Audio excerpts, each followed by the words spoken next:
সদ্য শেষ হওয়া সিরিজে পাকিস্তানকে তাদের ঘরের মাটিতে হোয়াইট ওয়াশ করেছে বাংলাদেশ ক্রিকেট দল।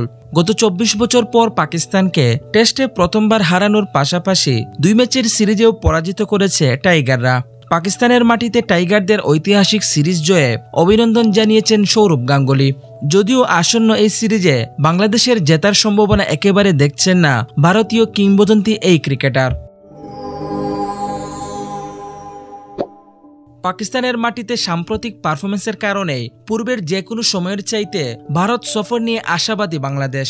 সেই আত্মবিশ্বাসকে পুঁজি করেই ২ টেস্ট ও ৩ ম্যাচের টি-20 সিরিজ খেলতে ভারতে যাওয়ার অপেক্ষায় নাজমুল হোসেন শান্তরা।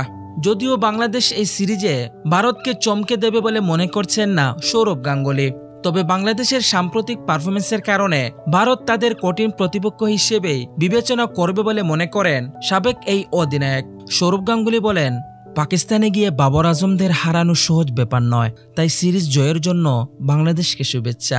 কিন্তু ভারতে খেলা সম্পূর্ণ আলাদা, ঘরের মাঠে হোক বা বিদেশে। ভারত খুবই শক্তিশালী দল। ভারত সিরিজে বাংলাদেশের জয়ের কোনো সম্ভাবনা দেখছি না। ভারত এই সিরিজ জিতবে। তবে পাকিস্তান সফরে ঐতিহাসিক সিরিজ জয়ের ছন্দে থাকা বাংলাদেশ ভারত সফরে আত্মবিশ্বাস নিয়ে খেলতে পারবে বলে মনে করেন ভারতীয় সাবেক অধিনায়ক সৌরভ গাঙ্গুলী। তিনি আরও বলেন, পাকিস্তানকে ওদের দেশে হারিয়ে ভারতে আসছে বাংলাদেশ ক্রিকেট দল, তাই ওদের আত্মবিশ্বাস বেশি থাকবে।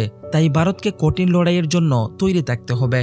কয়েকদিনের মধ্যেই ভারত সফরে যাবে বাংলাদেশ জাতীয় ক্রিকেট দল। ১৯ সেপ্টেম্বর চেন্নাইয়ে শুরু হবে সিরিজের প্রথম টেস্ট।